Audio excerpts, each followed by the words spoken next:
그런즉 이스라엘 모든 사람이 똑바로 알아야 될 것은 너희가 십자가에 못 박혀 죽임 당하게 한 이 예수님을 하나님이 너희 주가 되게 하셨고 너희로 성령 충만하게 하실 그리스도가 되게 하셨느니라.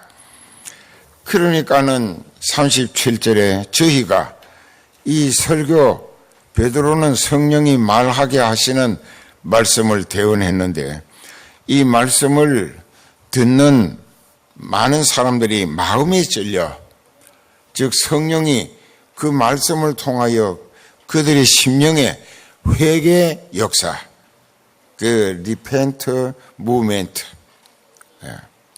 of the Holy Spirit, 성령의 역사가 일어나게 성령이 역사하셨다기. 그러니까 그들이 그 죄책감에 심판과 형벌, 지옥 갈 것이 두렵고 불안하여 견딜 수가 없다게. 이 말은 그들이 말합니다. 형제들아, 우리가 어찌할꼬?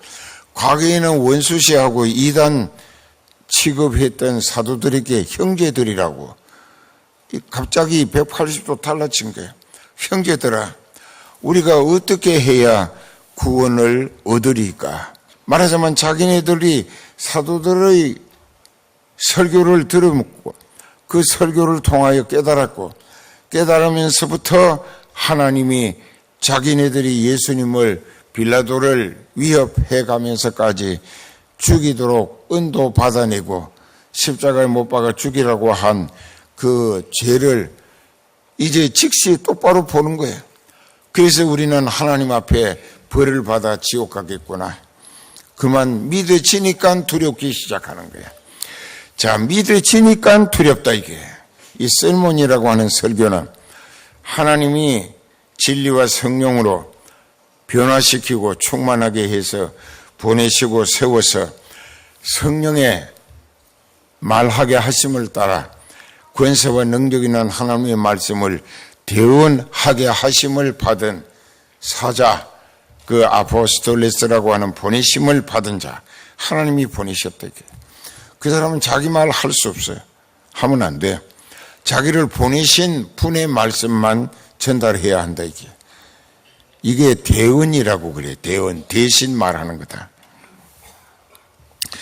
근데 베드로의 설교는 어부 무식쟁이 베드로가 벌로 떠드는 베드로의 말이 아니고 성령이 충만해진 베드로에게 성령이 하나님의 말씀을 대언하게 하시는 대로 베드로의 입에서 성령이 하나님 말씀을 외치고 설교하게 하셨다 이게. 그러니까 그 베드로의 설교는 베드로의 말이 아니고 하나님의 말씀이라. 지금 장 목사가 설교하는 것도 이건 장 목사 개인이 뭐 자기 신학적 편견 또 자기가 목회에 세운 계획이 있거나 또 교인들을 그 목적에 이용할 생각을 가지고 이렇게 선동하는 그런 설교가, 그것은 설교가 아니다. 하나님이 내게 여러분들을 두고 선포하게 하시는 말씀만 대언해야 된다. 이게. 그러면 이제 우리는 어떻게 여기서 깨달아야 되느냐? 그들이 하나님의 말씀으로 받아들여지게 되면서부터 우리가 어찌할꼬? How can we do? 우리는 어찌해야 하는가? 그래서 당황해지는 거예요. 지금 그 하나님이 예수님을, 그들이 죽인 예수님을 주님이 되게 하셨고 성령 충만케 하시는 그리스도가 되게 하셨다고 하니까 아이고 이거 큰일 났구나. 믿어지니까. 그 말씀이 왜 믿어지느냐? 하나님의 말씀으로 받아들이니까 믿어진다 이게. 그리고 하나님의 말씀으로 받아들이고 보니까는 심판과 지옥 형벌이 두렵고 불안하고 견딜 수가 없다 이게. 그래서 우리가 어찌할꼬? 형제들아, 애원하는 거예요. 그때 베드로가 너희가 회개하라. 여기서 회개는 두 가지 뜻을 가집니다.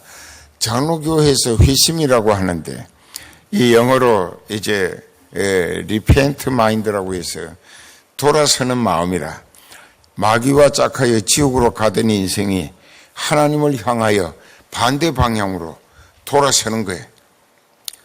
이것이 리펜트 마인드라 회심이라고 하는 겁니다. 돌이킬 회자야 입구자 바깥에다가 또 입구자 하나 입힌 거 돌이킬 회자입니다. 한문으로. 그러니까 회심은 마음을 돌이킨다.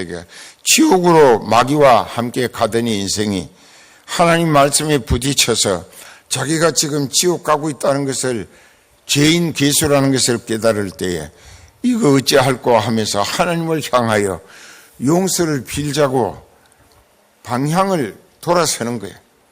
완전히 돌아서는 거예요.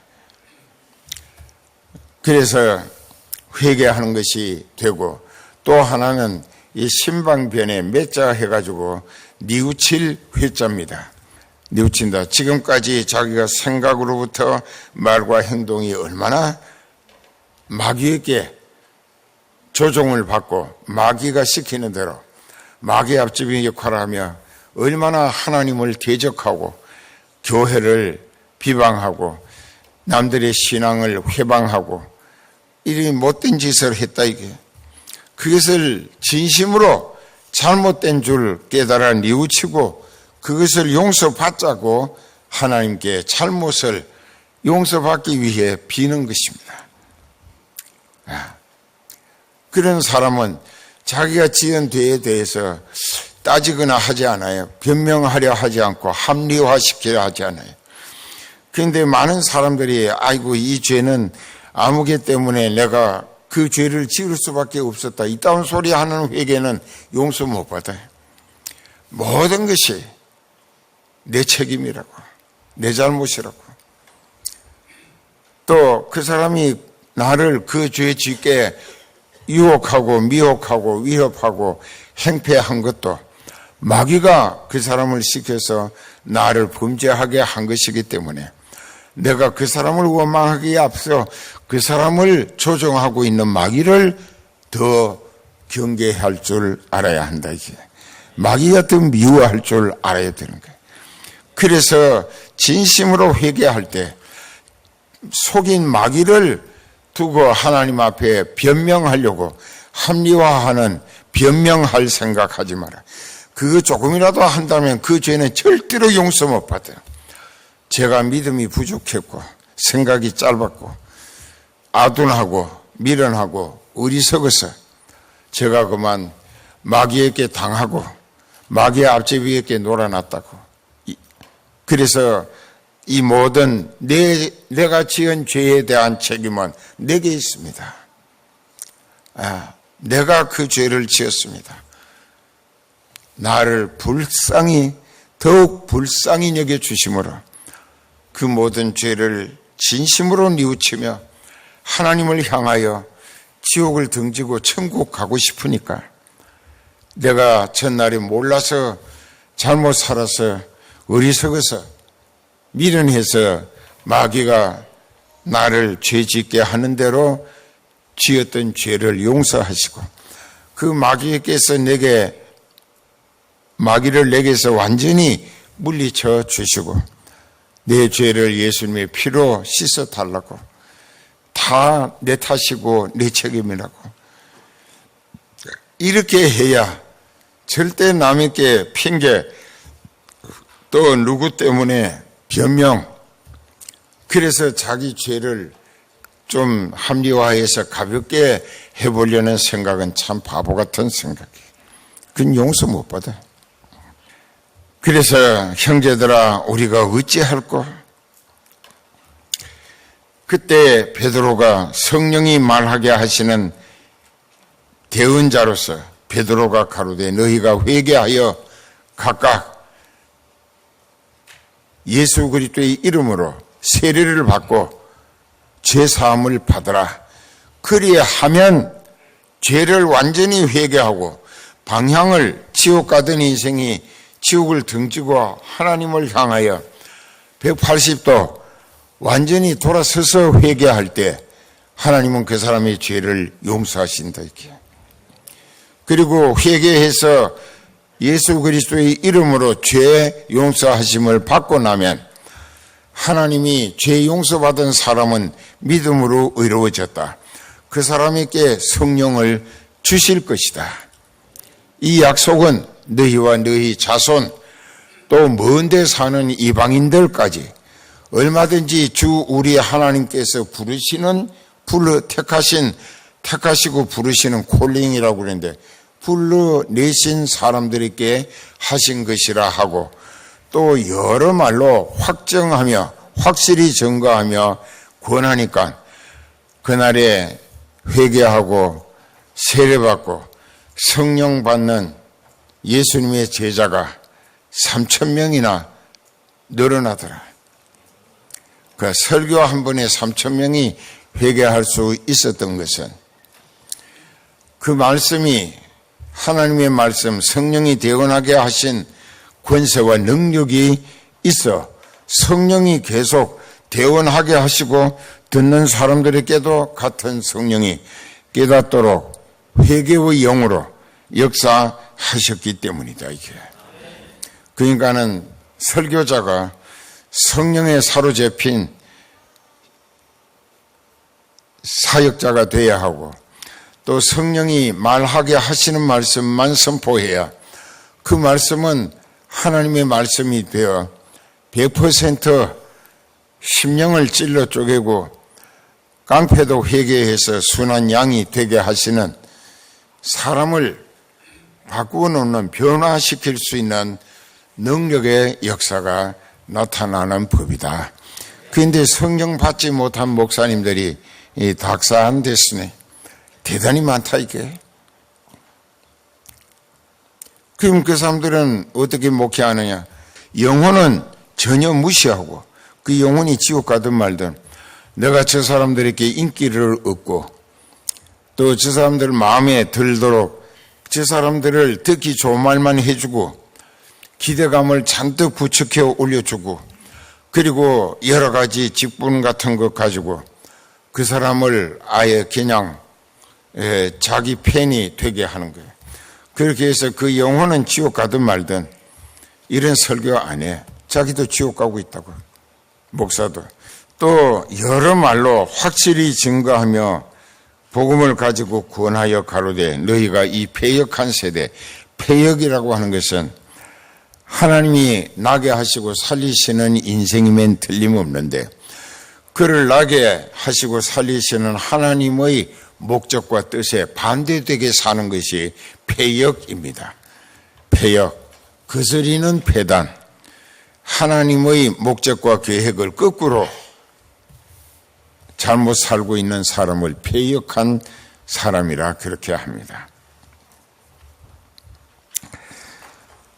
그러니까 패역한 사람들에게 너희가 오늘 회개해서 구원을 받으라.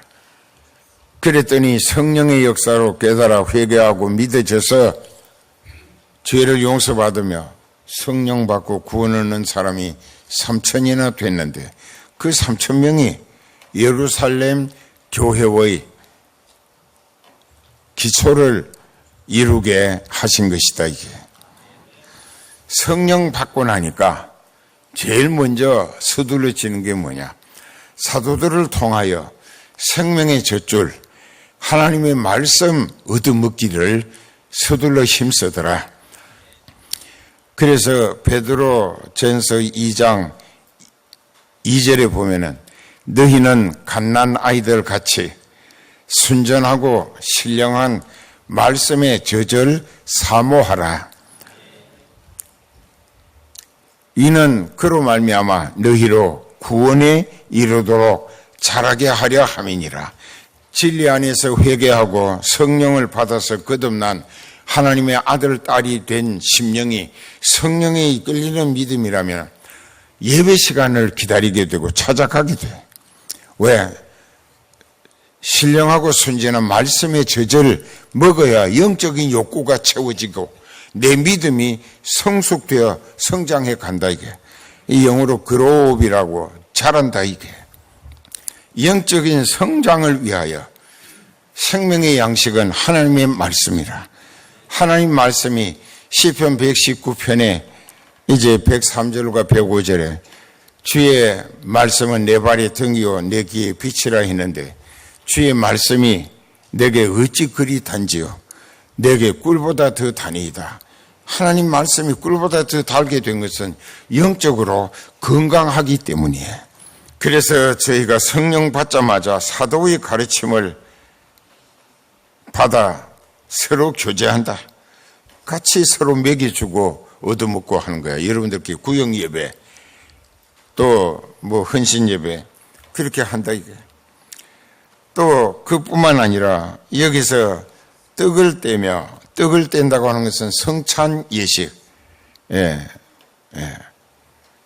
블루 앤드 블렛 해가지고 예수님의 피와 살을 기념하는 성찬 예식을 힘쓰게 된다. 자기 죄 용서받고 구원 얻은 주님의 은혜가 감사해서 그리고 사람들이 막 두려워하는 거예요. 하나님을 알고 보니까 하나님이 너무 두렵다 이게. 하나님이 몰라졌을 때, 하나님을 잘 몰랐을 때는 하나님을 무시하고 살았는데 하나님을 알게 되고 모시고 살게 되면서부터는 하나님이 두려워, 최고로 두려워져. 제일 잘 믿는 신자가 하나님을 가장 두려워할 줄 아는 사람이더라. 그래서 그들이 날마다 두려워하는 믿는 사람들이 다 함께 모입니다. 그리고 사도들을 통한 이적 기사, 표적이 계속 나타난다. 에기네토라고 해서 여기 많이 나타나니라고 하는 말을 헬라어로 에기네토라고 합니다. 그건 뭐냐? 계속 진행된다. 영어로 ing 해가지고 진행형이다. 계속 언제까지? 예수님 재림하실 때까지. 그로 인해서 믿는 사람이 다 함께 모여서 모든 물건을 서로 통용하고 재산과 소유를 팔아 각 사람의 필요를 따라 그냥 나누어 주고 날마다 마음을 같이하여 같은 마음으로 성전에 모이기를 힘쓰고 집에서 떡을 뗀다. 이 떡을 뗀다는 것은 성찬 예식을 말하고 또 기쁨과 순전한 마음으로 음식을 먹고 이것은 우리 육신의 건강을 피를 보충하기 위하여 식사하는 것을 음식을 먹고라고 했고 그리고 그 사람들이 하는 일이 하나님을 찬송한다 이게. 하나님을 찬송하며 생활이 이기적인 지난 날들의 생활, 자기중심적이고 허세와 자존심, 혈기, 정욕, 또 교만 이렇게 남들을 낮춰 보고 누나를 황새의 누나처럼 그리고 남들을 이렇게 나쁘게 말하고 이런 하던 사람들이 이렇게 겸손할 수가 없다. 영적인 가치로 인생관이 완전히 바뀌어진 거예요. 육적인 가치는 십자가에 못 박아 죽었고 영적인 가치로 완전히 변화받고 나서 보니까는 예수님처럼 자기를 낮추기 시작하는 거예요. 더 내려갈 수 없는 밑바닥까지 자기를 낮추어. 그리고 다른 사람을 나보다 낫다고 여기는 거예요. 그 사람도 성령 받았기 때문에 예수님의 몸된 지체다 이게. 그러면서 모든 사람을 나보다 낫게 여기게 될 때에 그들을 존대하고 그들을 우선 대접하고 나를 낮추면서 그 자기 자신이 헌신, 봉사, 희생으로 섬김을 다하는 거예요. 그러다 보니까는 모든 사람들이 칭송할 만하지. 야, 저 사람이 저렇게 달라질 수가 있나? 변화됐구나. 영적인 하나님의 아들, 딸로 바뀌어졌구나. 구원 얻었구나. 성도구나. 그래서 많은 사람들이 칭송을 아끼지 않는다. 그렇게 되니까는 교회가 날마다 구원 얻는 사람이 더하여 부흥하더라. 그런데 다윗이 역대상 29장 14절에 보면은 다윗이 이렇게 고백을 했습니다. 거기 역대상 29장에 14절을 다윗이 자기 평생 소원이 하나님께 성전 지어 모시는 것이었는데 하나님이 거절하셨어요. 너는 많은 전쟁을 통하여 네 손에 피를 많이 묻혔기 때문에 그 손으로 지은 성전을 내가 원치 않는다. 다윗이 한이 맺힌 거예요. 그러나 다윗은 포기하지 않았어요. 하나님은 거절하셔도 자기에게 하나님이 주신 모든 것으로 금이나 은이나 6,000세계를 금 6,000세계를 하나님 앞에 다 드렸다고. 목동이었던 베들레헴 이 벌망아지 같이 자란 다윗이 임금이 됐다 이렇게 하나님이 하신 거예요. 그 은혜가 너무나 감업해서 하나님을 성전 잘 지어 모시고 싶은데 하나님이 거절하신 거예요. 네가 짓는 거 원치 않는다. 그러면 어떻게 해야 됩니까? 네 아들 솔로몬이 네가 못한 것을 대를 이어 대신해서 성전 지어라. 그러면 내가 그 성전에 함께하며 이스라엘을 보살피겠다. 그래서 솔로몬이 이제 짓게 하나님이 허락하셨기 때문에 다윗은 자기와 자기 밑에 있는 비서, 장관, 무무백관 할 것 없이 다 다윗이 호소한 거예요. 내가 성전 못 지은 하늘 안고 천국 가게 되는데 내가 하나님이 주신 것 몽땅 다 금이나 은이나 노시나 값 나갈 만한 것은 성전 짓는데 사용될 수 있도록 전부 다 하나님께 몽땅 다 드리겠다. 그러니까는 그의 부하들이 전부가 다 자기네들이 가진 것 중에 힘껏 하나님께 드린 거예요.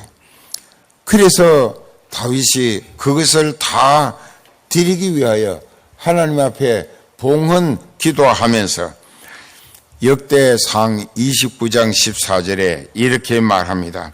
나와 나의 백성이 무엇이간데 이토록 즐거운 마음으로 주께 드릴 힘이 있었나이까. 모든 것이 주께로 말미암아 싸우니 우리가 주님 손에서 받은 것으로 주께 드렸을 뿐이니이다. 예, 다윗은 자기에게 있는 모든 것이 누구의 것이라고? 주님의 것이. 나도 그렇게 살아요. 여러분들은 그렇게 안 살잖아요. 자기 것은 혹 없어질 거 보존 등기하고 그러면서 내 것은 죽어도 내 것이고 하나님의 것은 덤으로 내 것이고 이게 자기 중심이다. 이게 하나님 중심이 아니에요. 이거는 예수님을 힘들게 피곤하고 속상하시게 만드는 거예요. 그 다윗의 신앙, 성령이 충만해지면 모든 것이 내가 지금 살아있다고 하는 것은 하나님이 살리시기 때문에 살아있는 거예요. 그리고 내게 있는 모든 것은 하나님으로부터 얻어진 것이에요. 그러니까는 모든 것이 주께로부터 왔사오니 내가 주께 받은 것으로 주께 드린다 이게. 하나님은 없는 게 없으시고 못할 실 것도 없어. 없으면 필요 너한테 내가 뭘 주고 싶다 하면 만들어 가지고 주시는 하나님이시다 이게. 하나님은 조물주 하나님이 있으면 있는 대로 주시는 거예요. 없으면 만들어 가지고 주시는 거예요. 믿으시기 바랍니다. 그래서 유무상통이 가능해. 성령이 충만하면 사도행전 2장 42절 이하의 말씀처럼 말씀에 귀를 기울여서 영적으로 성장하기를 힘쓰고 성전에 모이기를 힘쓰며 또 성찬 예식 참여하기를 힘쓰고 날마다 성도의 교제를 내게 맡기신 것이니 맡기신 분의 것이라. 누가 맡기시는가? 주님이 맡기셨다. 주님 뜻대로 사용해 달라고.